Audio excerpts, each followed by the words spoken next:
Yun na. Yun na.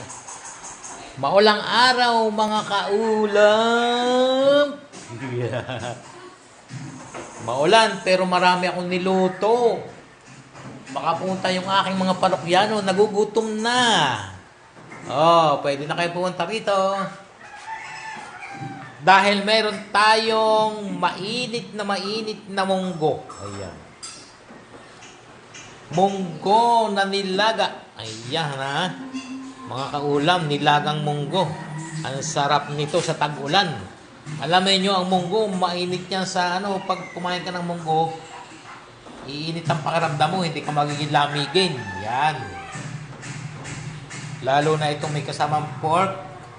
Sa ilalim niya, meron pa siyang mais, meron pa siyang, maraming pampasarap na ito. May pechay, maraming gulay. Yan.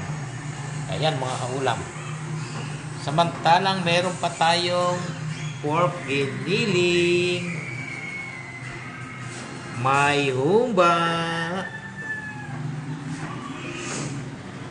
Ito ang humba pala. Mayroon tayong ukoy.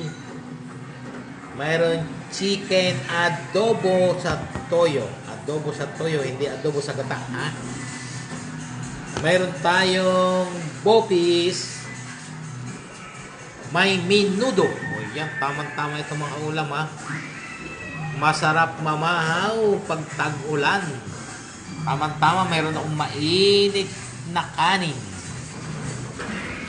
At meron pa tayong gulay na labong.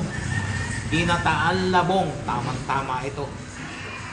Alam mo kasi ang labong, yung mga kawayan pag tag-ulan, masasaya sila eh. Kita kaya ang kawayan sariwan-sariwa yan pag maulan. Yan mga kaulam. Samantalahin nyo na habang mainit pa ang aking nilaga. Yan. Tama-tama na ako. Ano bang oras na? Yan mga kaulam ha. Bye-bye!